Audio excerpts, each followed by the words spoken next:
अस्सलामुअलैकुम एवरीवन। तो पाकिस्तान ने T20 स्क्वाड का ऐलान कर दिया है वर्सेस वेस्ट इंडीज के खिलाफ। अब पाकिस्तान जो T20 और वनडे खेलेंगे, और सबसे बड़ी बात यह कि बाबर आजम, मोहम्मद रिजवान, शहनशाह अफरीदी, हारिस रऊफ, ठीक है, और सुफियान मुकीम की वापसी हुई है। तो सबसे पहले तो आप सबके जो फैन हैं बाबर आजम के और शहनशाह अफरीदी के, जितने भी आप सब फैन हैं, आपको मुबारकबाद हो कि शहनशाह अफरीदी T20 स्क्वाड में शामिल हो गए हैं वेस्ट इंडीज के खिलाफ, और वनडे स्क्वाड में बाबर आजम और मोहम्मद रिजवान को वापस लाया गया। तो मेरे ख्याल में आगे चल के स्क्वाड के ऊपर ज़रा बात करते हैं। तो चैनल पे भी न्यू आए हो, हुमायूं खान स्पीक को लाजमी सब्सक्राइब कर दो, और फेसबुक पेज पे देख रहे हो तो लाजमी हुमायूं खान को फॉलो करो। सब्सक्राइब करना भूलिएगा मत, लाजमी सब्सक्राइब करना है। अच्छा, पहले तो स्क्वाड के ऊपर जरा बात करते हैं कि इस स्क्वाड में क्या तब्दीली होनी चाहिए थी, क्या स्क्वाड ठीक है। पहले तो मैं आपसे स्टार्ट करता हूँ कि कप्तान सलमान अली आगा, फखर जमान, साइम अयूब, हारिस रऊफ की वापसी हुई है, शहनशाह अफरीदी की वापसी हुई है, सुफियान मुकीम की वापसी हुई है, हुसैन तलत, साहिबजादा फरहान, हसन अली, हसन नवाज, मोहम्मद नवाज, ठीक है। फिर उसके बाद आपके जो है वो आ गए फ़हीम अशरफ। तो ये आपके स्क्वाड है, ठीक है।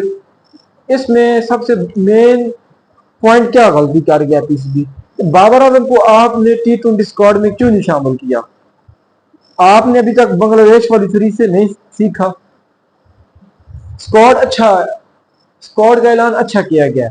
आपको हुसैन तलत की जगह आपको बाबर आजम चाहिए था। हुसैन तलत की जगह आप बाबर आजम ले आते, आपके पास सबसे बेस्ट ऑप्शन ये था। बाबर आजम को आप ले आते, ठीक है। फिर उसके बाद आप जो है वो वनडे में तो उसको खिला रहे हैं। बाबर आजम क्या था, आपका फखर जमान के साथ या साइम अयूब के साथ वो ओपनिंग पेयर करता, स्टार्ट आपको ले देता, तो गेम चल पड़ती। अब मसला क्या है कि आपने बांग्लादेश वाली सीरीज से नहीं सीखा कि बांग्लादेश में भी स्पिन ट्रैक था, वेस्ट इंडीज में भी थोड़ा सा फर्क है। वेस्ट इंडीज में भी इसी तरह ज्यादा आपको स्पिन ट्रैक मिलेगा, ठीक है। तो वेस्ट इंडीज की पिचों के ऊपर भी बाबर आजम ही आपको जरूरी था। वो बारबाडूस, ठीक है, गयाना, ठीक है, फ्लोरिडा, जितने भी हैं वेस्ट इंडीज में आपको बाबर आजम की बहुत जरूरत थी। मुझे समझ नहीं आ रही कि वेस्ट इंडीज वाली जो ये T20 सीरीज है उसमें बाबर आजम को क्यों नहीं शामिल किया गया।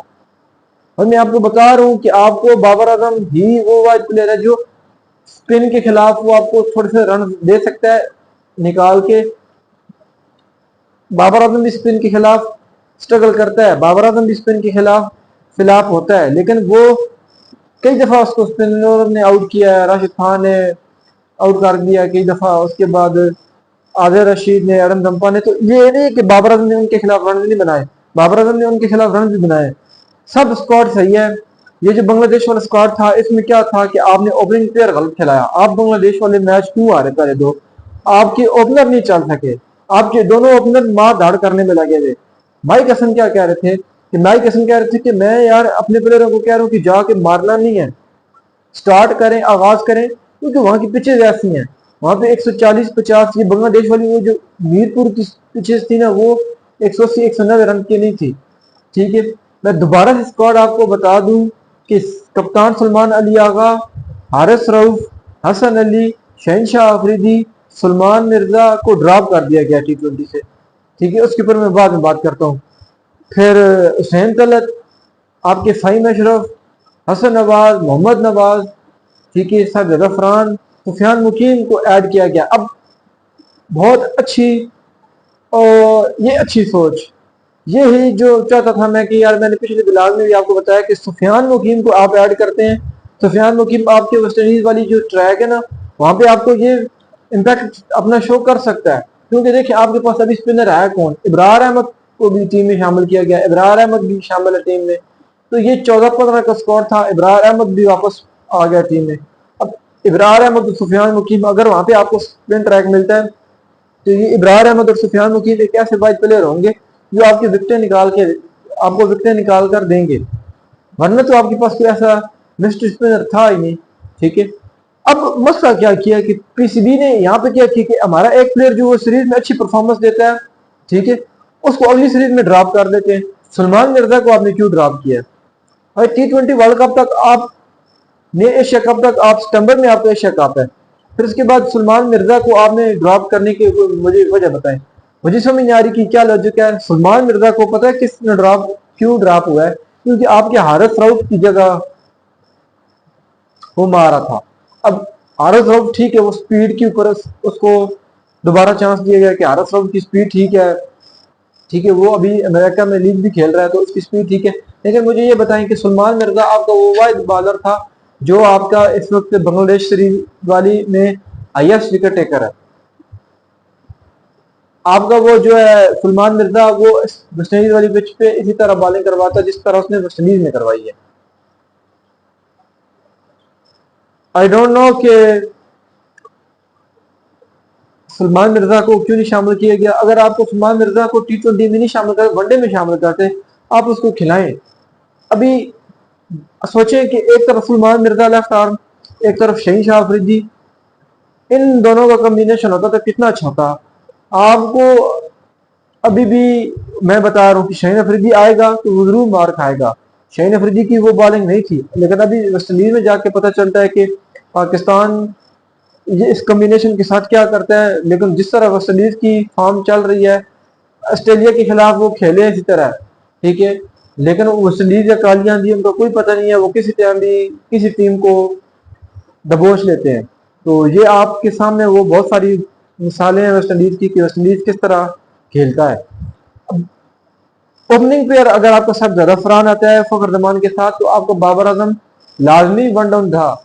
बाबर आजम के बगैर भाई अब जो है ना आगे आप सोचे कि हमारे हाथ, अब पता है क्या है, सीनियर के साथ एक जूनियर होना लाजमी है। अब बाबर आजम होगा साथ में वो साइम अयूब को या ज्यादा फरहान को ट्रेन करेगा। बाबर आजम होगा, ठीक है, तो वो आपकी इनको बिल्ड करेगा, आगे चलाएगा। अब इसी तरह बॉलिंग में था कि शहीन शाह अफरीदी होता, साथ में सलमान मिर्जा होता, तो सलमान मिर्जा को सपोर्ट होती शहीन शाह अफरीदी की। मुझे समझ नहीं आ रही। स्क्वाड अच्छा है, ठीक है, बहुत अच्छा स्क्वाड है। सलमान अली आगा को परफॉर्मेंस देनी होगी, एक अच्छा बैट्समैन है। मुझे समझ नहीं आ रही कि उस 3 मैचों में उसने क्यों परफॉर्मेंस नहीं दी। भाई 3 मैचों में कम से कम 2, आप कप्तान है, 2 मैचों में लाजमी परफॉर्मेंस दिखाओ।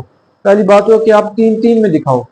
हमारे पाकिस्तान क्रिकेट का शुरू से ही, ठीक है, एक रहा है प्रॉब्लम कि पाकिस्तान क्रिकेट का जो कप्तान है ना, वो लगातार परफॉर्मेंस नहीं देता। जिस तरह ऑस्ट्रेलिया के कर लें, इंग्लैंड के कर लें, इंडिया के कर लें, वो लगातार परफॉर्मेंस देते हैं। हमारे कप्तान साहब जो है वो सीरीज में एक मैच में परफॉर्मेंस देते हैं बस। अगर वो टीम की सर पे वो सीरीज जीत गई है तो वो कप्तान जी अच्छा है, जी अच्छा है, नहीं, कप्तान को परफॉर्मेंस देना होगी। जब कप्तान आपका परफॉर्मेंस देता है तो आपकी टीम भी परफॉर्मेंस देती है। तो वेस्ट इंडीज अगला मिशन है जी। वेस्ट इंडीज के बाद फिर आपका जो है वो टूर है इंग्लैंड वाला, ठीक है, साउथ अफ्रीका आ रही आई थिंक खेलने हैं। उसके बाद आपके बाद में बात करेंगे वेस्ट इंडीज की टूर के बाद फिर टेस्ट सीरीज भी आपने खेलनी है। तो फिर उसके बाद आगे समर में एशिया कप है, फिर दूसरे महीने में वर्ल्ड कप है। तो मेरे ख्याल में 2 बंदों को मौका देना चाहिए था, सलमान मिर्जा और बाबर आजम को। आप सबको क्या लगता है कि सलमान मिर्जा को मौका देना चाहिए था या बाबर आजम को? आप सब खैर मुझसे बहुत ज्यादा जानते हैं, तो मुझे बताइएगा लाजमी, ठीक है, इस वीडियो के कमेंट बॉक्स में। वीडियो अच्छे लगे तो लाइक कीजिए, अपना ख्याल रखिए, अल्लाह हाफिज, फी अमान अल्लाह।